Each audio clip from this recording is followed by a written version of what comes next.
প্রিয় দর্শক আসসালামু আলাইকুম। জিএসএম ফিক্স ল্যাব থেকে আমি আছি আবার আপনাদের মাঝে সুজন। তো আজকে যেই টপিকটা নিয়ে আপনাদের মাঝে কথা বলবো সেটা হচ্ছে চার্জিং এরর বা টেম্পারেচার নিয়ে। আর ওই টপিকটা দেখা গেছে আপনার ওপো ভিভোর ক্ষেত্রে অন্যরকম, আর হচ্ছে স্যামসাং এর ক্ষেত্রে হচ্ছে একরকম। তো এখন বিষয় হচ্ছে স্যামসাং এর এখন যে বর্তমানে মডেলগুলো আছে অধিকাংশ ফোনের টেম্পারেচার এরর বা টেম্পারেচার হাই লো এই সমস্যাগুলো সমাধান হয়ে যায় আমরা দেখছি লজিক পরিবর্তন করলে। তো লজিক পরিবর্তন করলে কেন এই সমস্যাগুলো সমাধান হয় বা কেন হচ্ছে না বা মূল রিজনটা কি বা এই সমস্যাগুলো আমরা কিভাবে সমাধান করব আজকে বিস্তারিত এই ভিডিওতে কথা বলবো। তো ধৈর্য সহকারে সম্পূর্ণ ভিডিওটা দেখবেন, আর যারা আমাদের চ্যানেলে নতুন অবশ্যই চ্যানেলটিকে সাবস্ক্রাইব করে পাশে থাকা বেল আইকনটিতে একটি ক্লিক করে দিবেন এবং কি ভিডিওটি ভালো লাগে থাকলে অবশ্যই একটি লাইক দিয়ে দিবেন। তো যাক, আমরা বেশি কথা বলবো না, আমরা শুরুতেই আমরা চলে যাব যে আমরা মূল যে টপিক আছে ওই টপিকের উপর কথা বলবো। তো স্যামসাং চার্জিং যে টেম্পারেচার যে সমস্যাগুলো আসে এই সমস্যাগুলো আসার কারণ হচ্ছে এই সমস্যা মোট কথা হচ্ছে আইডি মানে আমাদের যে টেম্পারেচারের জন্য যে একটা লাইন কাজ করে, হ্যাঁ, সেটা হচ্ছে bad thermal line. Bad thermal line, হ্যাঁ, মানে থার্মাল লাইন। তো এখন বিষয় হচ্ছে এই ব্যাড থার্মাল যেই টেম্পারেচার নিয়ে কাজ করে বা যেই ভোল্টেজটা নিয়ে কাজ করে ওই ভোল্টেজটা তৈরি করা হচ্ছে ডিভাইডার সার্কিট, মানে কোনো একটা সোর্স ভোল্টেজ নিয়ে, সেটা হচ্ছে 1.8 কি 1.8। তো আমরা কিন্তু সবাই ডিভাইডার সার্কিট অবশ্যই শিখছি, হ্যাঁ, কিভাবে ডিভাইডার সার্কিট কাজ করে বা কিভাবে ডিভাইডার সার্কিট তৈরি করতে হয়, ঠিক না?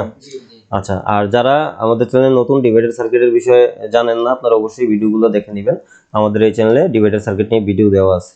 তো যাই হোক, এখন বিষয় হচ্ছে আমরা যদি একটু দেখি, আমাদের এখানে কিন্তু একটা সাব বোর্ড আছে না? এই যে এটা হচ্ছে আমাদের সাব বোর্ড, হ্যাঁ। তো এই সাব বোর্ডের মধ্যে একটু লক্ষ্য করেন, এখানে কিন্তু দুইটা রেজিস্টর আছে, এই জায়গাতে একটা আর এই জায়গাতে একটা, ঠিক না? আচ্ছা, এই দুইটা রেজিস্টর আমাদের যে টেম্পারেচারের জন্য বা যে চার্জিং যে সমস্যাটা আসে টেম্পারেচার হাই লো ওইটার জন্য কাজ করতেছে, ঠিক আছে? তো এখন অনেক সময় কি হয়, আমরা চার্জিং টেম্পারেচার ইস্যু আসলে শুরুতে আমরা যে লজিক আছে লজিকটা চেঞ্জ করে দেখব।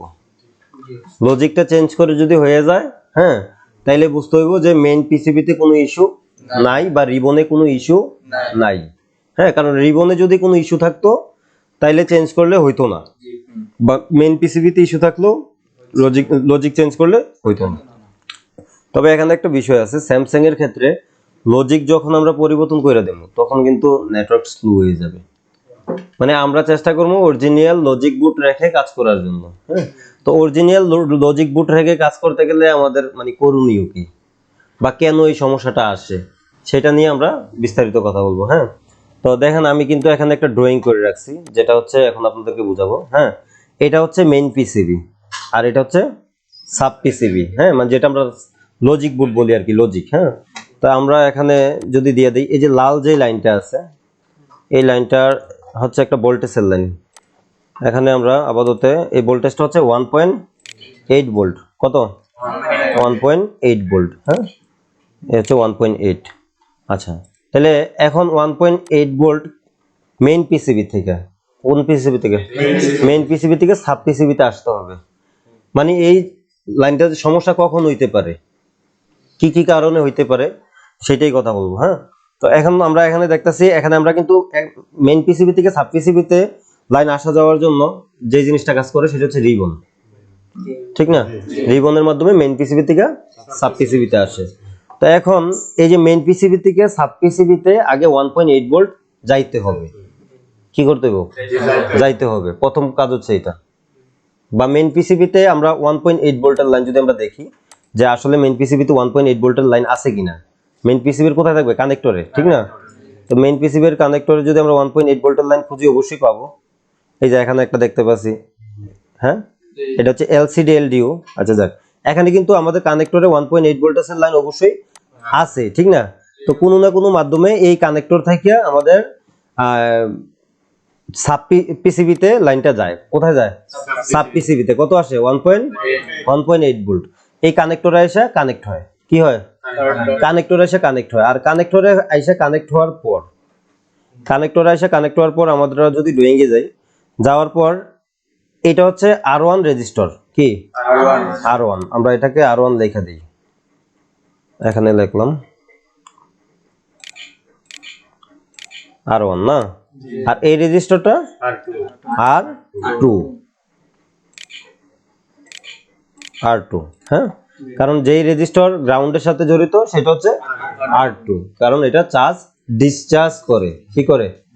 ডিসচার্জ করে। আচ্ছা, ধরলাম এটা 100 কিলো ওহমস, এটাও 100 কিলো ওহমস। হ্যাঁ, আমরা উপর দিয়ে যদি লেখা দেই 100 কিলো ওহমস, এখানে লিখলাম 100 কিলো। হ্যাঁ, আচ্ছা, এই পাশে এটা লেখা দিলাম, এটাও 100 কিলো। আচ্ছা, 100 কিলো। আচ্ছা, তাহলে এই দুইটাই 100 কিলো দিলাম, ঠিক না? আচ্ছা, তাহলে এই রেজিস্টর মানে এই লাইনে রিবনের মাধ্যমে মেইন পিসিবি থেকে 1.8 ভোল্ট কোথায় আসতেছে? সাপ্লজিগে। সাপ্লজিগে, ঠিক না? আইসা এটা সরাসরি কার সাথে কানেক্ট হইছে? R1 রেজিস্টরের সাথে। R1 রেজিস্টর কি সিরিজে আছে নাকি প্যারালাল? সিরিজে আছে। হ্যাঁ, তো এই রেজিস্টরটার সাথে আরেকটা রেজিস্টর কানেক্ট আছে, সেটা হচ্ছে R2। কি রেজিস্টর? R2। হ্যাঁ, তো R2 রেজিস্টরটা মূলত থার্মিস্টর হয়ে থাকে, মানে যেটা হচ্ছে টেম্পারেচার যখন হিট হয় তখন দেখা গেছে রেজিস্টরের মান উঠানামা করে, মানে স্টেবল না, এই রেজিস্টরটার মানটা স্টেবল না। হ্যাঁ, মানে দেখা গেছে প্রয়োজন হলে সে 100 কিলো হবে, আবার প্রয়োজন হলে সে কইমা যাবে। ঠিক আছে, তো এখন এই যে রেজিস্টরটা দেখা গেছে আমরা ধরলাম এখানে যে চার্জিং ইরো মানে টেম্পারেচার যে সমস্যাটা আসবে, কখন আসবে? R1 রেজিস্টরে এখানে যদি আমরা 1.8 ভোল্টেজ না পাই, কি হয়? যদি R1 রেজিস্টরে 1.8 ভোল্টেজ না পাই, ঠিক না? এখন এখানে ধরলাম 1.8 ভোল্টেজ রেজিস্টর নাই, ঠিক না? তো যদি না থাকে, এইটা হচ্ছে আউটপুট, এই ভোল্টেজটা হচ্ছে কত? আউটপুট। তা আউটপুট ধরলাম আমি। আচ্ছা, এক কাজ করো তো, আচ্ছা আমরা করি, গুগল থেকে যাই না নেই, তারপর এখানে বসাই দিই, মানটাও বসাই দিই। কি কও? এটা হবে ডিভাইডার না, DI, divider calculator. Divider calculator. এখন যদি আমরা এটার সঠিক মেজারমেন্ট বার করতে যাই, নেটওয়ার্ক স্লো নাকি?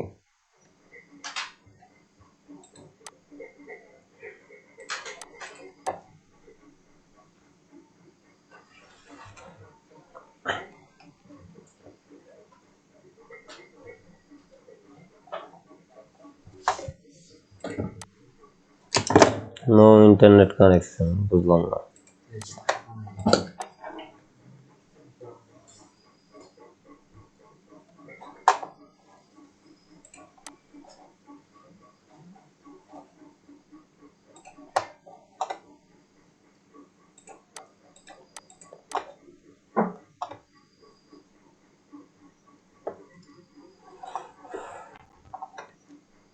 মানে কাজের সময় নেটটা সমস্যা করতে হইলো।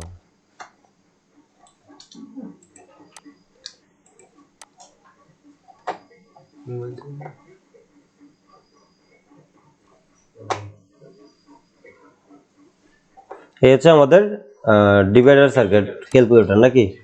আচ্ছা, তাহলে এই জায়গা থেকে তুমি বলো, মানে আমরা হিসাবটা কিভাবে বাইর করতে হইব? এখানে কিন্তু আমি যেই ড্রয়িংটা আছে, এখানে ইনপুট ভোল্টেজ নিছি কত? 1.8, মানে যেটা হচ্ছে সোর্স ভোল্টেজ। আচ্ছা, এখন বাদ বাকিটা তুমি বলো। আর রেজিস্টার গুলো কি খেয়াল করছো? কত কিলো কত কিলো? হ্যাঁ, দুটোটা 100 কিলো ওহমস। আচ্ছা, তাহলে বলো কি ব্যবহার করতে হইব?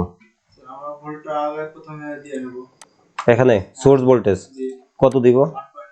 1.8। জোরে কইতে হইব 1.8। তারপরে R1 কত? 100 কিলো চেঞ্জ করতে হইব না? আচ্ছা, কিলো ওহমস। তারপরে 100 কিলো ওহমস চেঞ্জ করতে হবে, তাই না? আচ্ছা, তারপরে ক্যালকুলেট কত আছে? 0.9। হ্যাঁ, তো এই লাইনে মূলত 0.6 থেকে 0.9 ভোল্টেজ আউটপুট হইতেছে। কি হইতেছে? আচ্ছা, আমরা কত পাইলাম? 0.9। আচ্ছা, আমরা দিলাম ধরো যে 0.6 থেকে ধরো 0.9, হ্যাঁ, ভোল্ট। 0.6 থেকে 0.9, ঠিক না? আচ্ছা, তাইলে এটা কি করতেছে? আউটপুট করতেছে, ঠিক না? আচ্ছা, তো ধরো এখন তোমার এখানে R1 রেজিস্টরে 1.8 পাইছো। হ্যাঁ, এখানে ধরো তুমি যেটা করলা, তোমার চার্জিং যখন টেম্পারেচার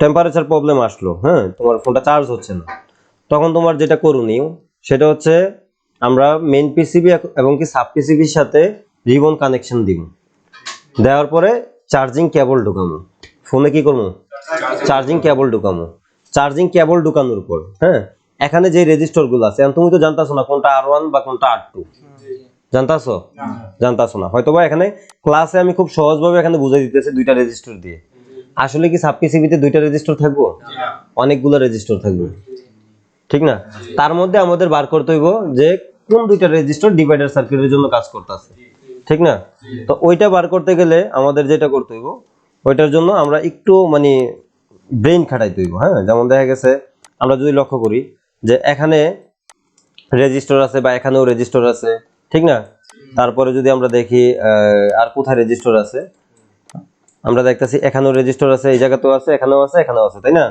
আচ্ছা এখন রেজিস্টর কিন্তু তেমন বেশি নাই, অল্প কিছু রেজিস্টর আছে, কোথায় থাকবে এটা, সাব পিসিবিতে, হ্যাঁ, আচ্ছা তাইলে এখন এই রেজিস্টর গুলোর সাথে আমরা লক্ষ্য করতে হইব যে কোনটা দুইটা রেজিস্টর পাশাপাশি আছে অথবা একটা রেজিস্টর থার্মিস্টর, মানে যে রেজিস্টরটা থার্মিস্টর ওইটা ওই সাধারণ রেজিস্টর থেকে একটু হালকা একটু উঁচা থাকবে, হালকা একটু উঁচা বা একটু গোল টাইপের, চ্যাপটা চুপটা টাইপের, ঠিক না, আর এটা থাকবে একদম প্লেন, মানে সাধারণ যে রেজিস্টর গুলো আছে ওইগুলোর মতো, ঠিক না, আচ্ছা যখনই তুমি বুঝতে পারবা যে এটা একটু উঁচা এই রেজিস্টর থেকে কি উঁচা, হ্যাঁ, তখনই তোমার যেটা করতে হইব এখন এই রেজিস্টরের প্রান্তে তোমার চেক দিতে হইব 1.8 ভোল্ট আছে কিনা,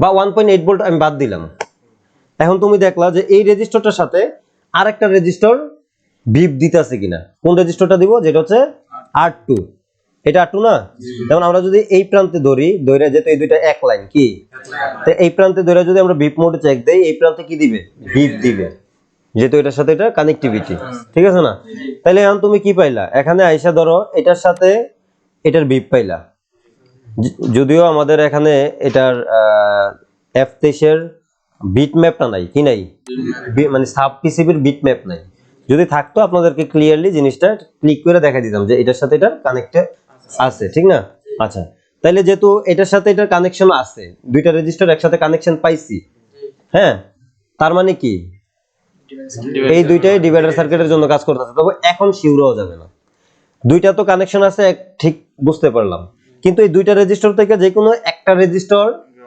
গ্রাউন্ডের সাথে জড়িত থাকবে এক পাশ, তাইলে তুমি শিওর যে এটাই ডিভাইডার সার্কিটের জন্য কাজ করতেছে, ক্লিয়ার, আচ্ছা তাইলে আমরা ধরো এই রেজিস্টারটা আমরা সেম ভাবে চেক দিলাম, সাব পিসিবি আমরা প্রথমে আলাদা করলাম, করার পর আমরা চেক দিলাম যে এই রেজিস্টারের সাথে এটার সাথে ভিপ দিছে, মানে দুইটা রেজিস্টার কানেকশন একই লাইনে, তারপর দেখলাম যেহেতু ভিপ দিছে এই দুইটার সাথে, এখন কোন রেজিস্টারটা গ্রাউন্ডে আছে, ঠিক না, তো আমরা গ্রাউন্ডে চেক দিয়া ধরো এই রেজিস্টারটারে গ্রাউন্ডে পাইলাম, তার মানে বুঝা গেলাম এই রেজিস্টারটা হচ্ছে R2 আর এটা হচ্ছে R1, হ্যাঁ, আর এই দুইটা মিললে কি করতেছে, ডিভাইডার সার্কিটের কাজ করতেছে, ঠিক না, তো এখন আমাদের করণীয় হচ্ছে যেটা হচ্ছে R1 ওই রেজিস্টরে 1.8 ভোল্ট ইন হইতাছে কিনা ওইটা আমাদের দেখতে হবে, ঠিক আছে না, আচ্ছা তাহলে 1.8 ভোল্ট ইন হইতাছে কিনা ওইটা যদি আমরা চেক দিতে চাই ওটা হচ্ছে হট টেস্ট, কি টেস্ট,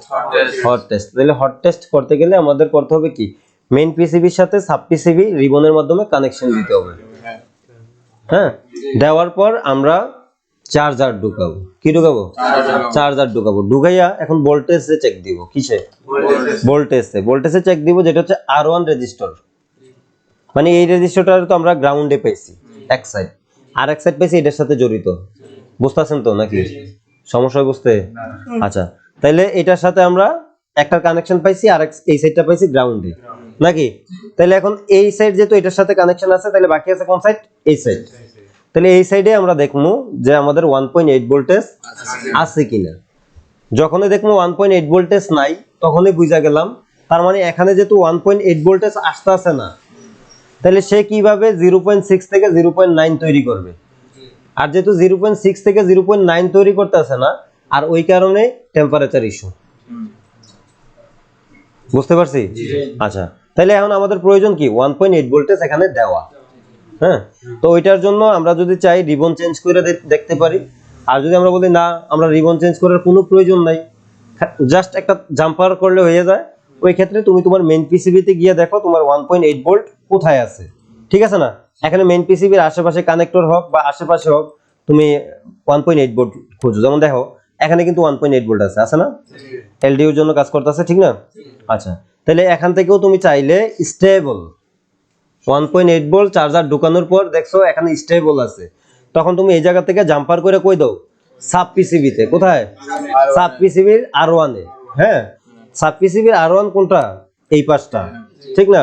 ধরো তুমি আইসা তোমার বিট এই যে সাব সাব লজিকে আইসা এই পাশটা পাইছো, এটা এটার সাথে জড়িত, বা দেখা গেছে এটা এটার সাথে জড়িত, এটা গ্রাউন্ডের সাথে জড়িত, তাহলে এই পাশে দিয়া কত ঢুকতেছে? 1.8।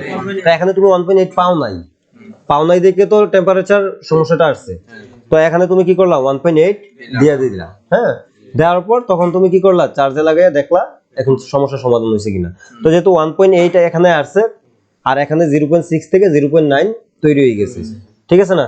তো তৈরি হয়ে কি হয়েছে, এই ভোল্টেজটাই আবার এই যে এই মানে রিবনের মাধ্যমে এই কানেক্টরে আসছে, আউটপুট হিসাবে এই কানেক্টরে আসছে। এই কানেক্টর থেকে কিছু কিছু ফোনের ক্ষেত্রে এই লাইনটা পাওয়ার আসিতে যায়, আবার কিছু কিছু ফোনের ক্ষেত্রে এটা সিপিইউ তে যায়। হ্যাঁ, আচ্ছা, তাহলে এখন দেখো, ধরো তুমি এটাতে এখানে ধরলাম আমি এখানে 1.8 ভোল্টেজ পাইছো তুমি, তো 1.8 ভোল্টেজ পাওয়ার পরেও কিন্তু তোমার টেম্পারেচার সমস্যা, ঠিক না? তাহলে এখন দুইটা রেজিস্টরের মাঝখানে কত পাওয়ার দরকার? 0.6 থেকে 0.9। হ্যাঁ, কিন্তু এখানে আইসা পাইলা কি 1.8 অথবা 1.7, এখানে আইসা পাইলা কত? 1.8 বা 1.7, অথবা ধরলাম 1 ভোল্ট, অথবা ধরলাম 0.9 ভোল্ট, 9 না, 9 ভোল্ট তো ওই পাশে চলে যেত, ধরো 1 ভোল্ট বা 1.2 বা 1.3, এরকম কিছু ভোল্টেজ পাইলা এখানে, ঠিক না? বা 1.7, ওইটা আমরা পাই নাই, 0.6 অথবা 0.9। তার মানে এখন বুঝতে হইব R2 রেজিস্টর খারাপ, মানে R2 রেজিস্টর ঠিকঠাক মতো কাজ করতেছে না। কারণ যদি R2 রেজিস্টর গ্রাউন্ডের সাথে কাজ করতো তাহলে কি করতো? বাকি চার্জ ডিসচার্জ করে এখানে গ্রাউন্ডে পাঠাইয়া তৈরি করতো 0.6 থেকে 0.9 ভোল্ট, ঠিক না? তো যেহেতু এখানে আমরা ধরলাম এখানে 1.8 ইন হইছে, আইসা আমরা এখানে পেলাম 1.6 অথবা 1.7 এই প্রান্তে। তার মানে এখন বোঝার বাকি নাই যে R2 রেজিস্টর খারাপ হয়ে গেছে, ঠিক না? আচ্ছা, তখন R2 রেজিস্টার খারাপ হইলে এখন তুমি তো জানো না R2 রেজিস্টারটা কত কিলো ওহমসের, জানো না। হ্যাঁ, তো এখন যদি স্কিমেটিকে থাকে স্কিমেটিক থেকে দেখবা, যদি বিটম্যাপ থাকে বিটম্যাপ থেকে, যদি বোঝার ওয়ে থাকে বিটম্যাপ থেকে বুঝবা। যদি কোনোখান থেকে তুমি বোঝার অপশন না পাও, তো তোমার একটা রেজিস্টার তো আছে যেটা হচ্ছে R1, তো R1 রেজিস্টারটার কিলো ওহমসটা তুমি চেক করে নাও। এখন R2টা এমন হইতে পারে যে ওটা ড্যামেজ হয়ে গেছে, পড়ে গেছে, অথবা ওয়াটার ড্যামেজ হওয়ার কারণে তুমি এটা চেক দিতে পারতাছো না, মানে প্রপারলি ভ্যালু শো করতেছে না। তো এখন R1 রেজিস্টার যেহেতু তুমি 100 কিলো পাইছো, কত পাইছো? 100 কিলো। হ্যাঁ, তো এখন ভোল্টেজ এখানে ইনপুট পাইছো কত? 1.8। তো তোমার আউটপুট সবসময় মনে রাখতে হবে, এই লাইনের আউটপুট হচ্ছে কত? 0.6 থেকে 0.9। হ্যাঁ, তো 0.6 থেকে 0.9 আউটপুট করার জন্য তুমি ডিভাইডার সার্কিট ক্যালকুলেটর ইউজ করো। যে আমি R1 পাইছি 100, তখন এখানে তুমি কি করলা? এখানে তুমি এই জিনিসটা লাইরে চেড়ে দেখলা যে যদি আমি R1 100 পাই, হ্যাঁ, তাহলে আমার R2 কত দিলে আমার 0.6 থেকে 0.9 তৈরি হইতাছে, ঠিক না? তো আমি যদি এখানে ধরো আমি শুরুতে 50 দিলাম, দিয়া ক্লিক করলাম, 0.6 হয়ে গেছে, হয়েছে না? তাই এখন তুমি চাইলে কি 50 কিলো ওহমসও দিতে পারো এখানে। হ্যাঁ, এখন যদি দেখা গেছে আমি 50 দিলাম না, আমি দিলাম দেখা গেছে 30 কিলো ওহমস দিয়ে ক্লিক করলাম 0.4, তার মানে এটা আমাদের কাজ হবে না, হবে? এখন যদি আমরা দিলাম 220 মানে 220 দিলাম, দেওয়াতে 1.2 হবে না। তখন তুমি কি করলা? R1 ঠিক রেখে R2 তে কিলো ওহমস 19-20 করলা, কইরা দেখলা 0.6 থেকে 0.9 কোন রেজিস্টারটা দিলে তৈরি হইতাছে। ওই রেজিস্টারটা যখন দেখলা তুমি 50 কিলো ওহমস অথবা 100 কিলো ওহমস দেখলা, হ্যাঁ, দেখে তখন তুমি কি করলা? R2 তে আইসা ওই রেজিস্টারটা বসাই দিয়ে এখন কানেকশন দিলা, দেওয়ার পর এখন দেখলা কি এই জায়গাতে আমাদের 0.6 তৈরি হইতাছে অথবা 0.9 তৈরি হইতাছে। ঠিক কিনা? আচ্ছা, তাইলে তৈরি হইতে আছে, তার মানে এখন কি চার্জিং সমস্যা সমাধান। ধরো এখানে আমি ধরলাম, তারপরও তোমার সমস্যাটা সমাধান হয় নাই, কি হয় নাই? তাহলে কেন হয় নাই? এখন তুমি তো এখানেও 1.8 পাইলা, বা এখানে যে সমস্যাটা ছিল এটা তুমি সমাধান করলা, করার পর এই জায়গাতে 0.6 অথবা 0.9 তৈরি হয়েছে। হ্যাঁ, তো এই 0.6 অথবা 9 এটা তো এইবার আইসা পুষাইতে হইব, না পুষাইলে কি কাজ করব? হ্যাঁ, কানেক্টর আইসা পুষাইতে হইব, ঠিক না? তো কানেক্টরে তোমার কোন লাইনে থাকবে? কানেক্টরে আইসা ব্যাড থার্মাল, কি ব্যাড থার্মাল, হ্যাঁ কই জানি এটা ব্যাড টিএইচএম নাকি? হ্যাঁ, ব্যাড টিএইচএম। হ্যাঁ, অনেক সময় এই লাইনগুলোতে নেট লেখা থাকতে পারে, আমরা স্কিমেটিক দিয়া বাইর করে নিব। হ্যাঁ, বাইর করার পর আমরা দেখবো যে এইটা কার সাথে জড়িত। এটা দেখছি কই, ডাইরেক্ট পাওয়ার আইসিতে গেছে। হ্যাঁ, তাই এখন আমরা তো এখানে যদি রিবনটা লাগাই, কানেকশন দিই, রিবনটা লাগাই কি করলাম, কানেকশন দিলাম, দিয়া সাব লজিক থেকে চার্জার ইন করলাম। ইন করার পর আমাদের এই জায়গাতে 0.6 অথবা 0.9 তৈরি হয়েছে। তাহলে এই ভোল্টেজটা আসার কথা কোনে, এনে। তো যখন আমরা রিবন লাগানো অবস্থায়, রিবন তো তখন লাগানো, তখন কি আমরা এখানে চেক দিতে পারবো এই ভোল্টেজ? কারণ রিবন লাগানো অবস্থায় তো আর এখানে চেক দিতে পারতাম না। পারতাম যদি এটা আবার কোনো এখানে কম্পোনেন্টে বা কোনো রেজিস্টরে কানেক্ট হইতো, কি হইতো, কানেক্ট হইতো, তাহলে এটা গেছে কই, ডাইরেক্ট আইসিতে গেছে, ঠিক না? পাওয়ার আইসিতে চলে গেছে।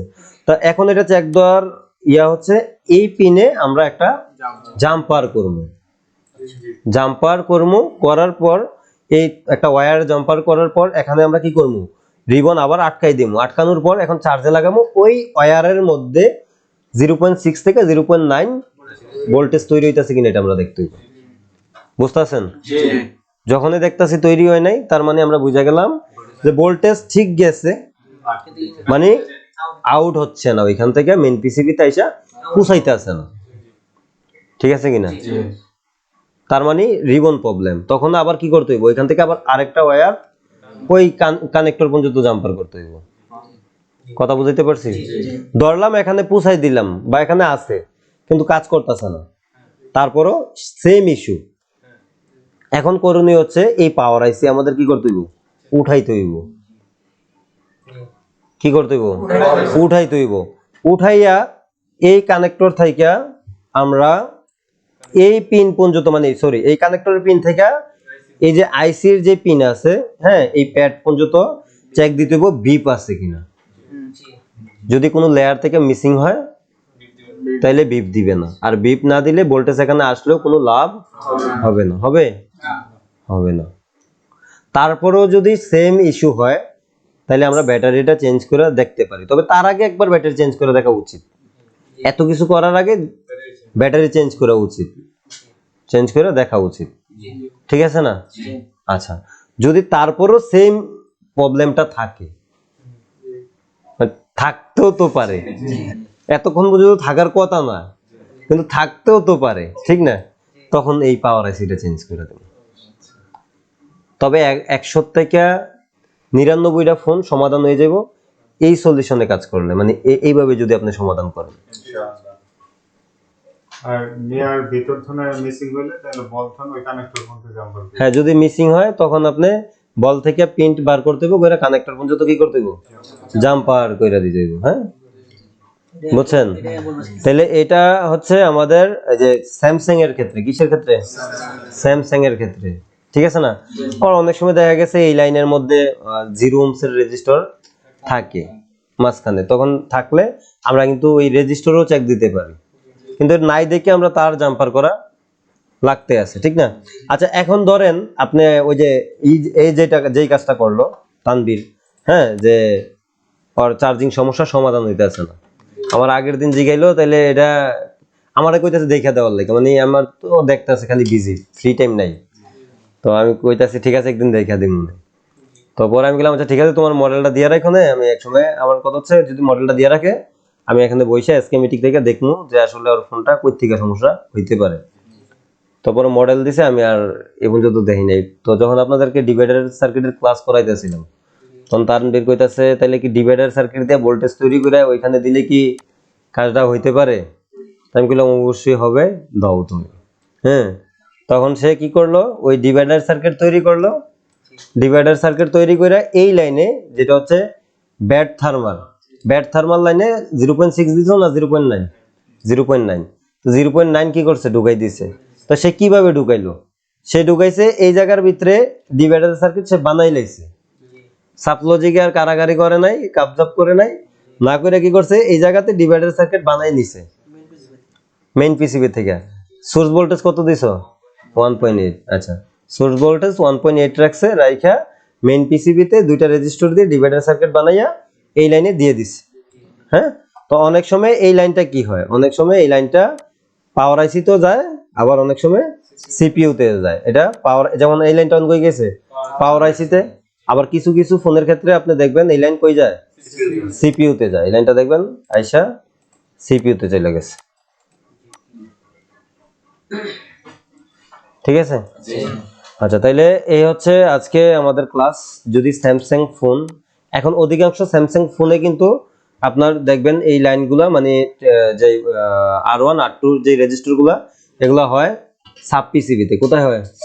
সাব পিসিবিতে। হ্যাঁ, তাহলে ওই সাব পিসিবিতে আমরা যখনই টেম্পারেচার ইস্যু আসবে তখনই আমরা সাব পিসিবিটা চেঞ্জ করে দেখব। পাশাপাশি যদি সাব পিসিবি চেঞ্জ করার পর না হয়, আমাদের কাছে যদি রিবন থাকে, রিবনটা চেঞ্জ করে দেখব, বা যদি হাতের পাশে ব্যাটারি থাকে ব্যাটারি চেঞ্জ করে দেখলাম।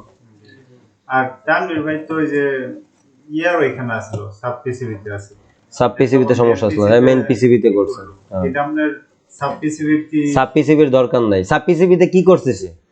সাব পিসিবিতে শুধু এই যে বুঝাইলাম না, দুইটা রেজিস্টারের জন্য লাইনটা গেছে। কয়টা রেজিস্টারের জন্য গেছে? দুইটা রেজিস্টারের জন্য লাইনটা গেছে সাব পিসিবিতে। আর কোনো কারণে গেছে? আবার ঠিক ঘুরা কই গেছে, উপরে গেছে। ঠিক না? আর নিচের গুলো পুরো কাজ করে না, নিচের গুলো তো আপনি তো নিচের গুলো তো আর কানেকশনের দরকারই নাই। দরকার নেই। আচ্ছা, এখন ধরলাম আমি লাইনে আছে, ধরলাম লাইন এখানে আছে। হ্যাঁ, এখানে সবগুলা লাইনে আছে, কোনো একটা লাইন সমস্যার কারণে এখানে ভোল্টেজটা তৈরি হইতেছে না, আর এই কারণে মানে টেম্পারেচারের সমস্যাটা। তো এখন কি করলেন আপনি, এখানে ডিভাইডার সার্কিটটা বানাই লাইলেন, বানাই কি করলেন, এখানে ভোল্টেজ দিয়ে দিলেন। তো এখানে আপনার কোনো সমস্যা নাই। কথা বুঝতে পারছেন কি কইছি? আর ওই লাইনটার জন্য আমি মিসিং করে দেই, দেন, সমস্যা কি, মিসিং করে দেন, তাও তো সমস্যা নাই। আপনি কইতাছেন যে আমি R1 এ যেই ভোল্টেজ আছে এটা মিসিং করে দিলাম, সমস্যা নাই, দেন এইটাও মিসিং করে দেন, এটাও মিসিং করে দেন, কোনো সমস্যা নাই, কারণ সে তো উপরে বাইপাস করছে। ঠিক আছে না? কারণ আপনি যদি আলাদাভাবে ডিভাইডার সার্কিট তৈরি না করেন, আপনি নিচে যেভাবে ছিল ওইভাবে কাজ করতে হইব। ঠিক আছে না? ক্লিয়ার? পারবেন?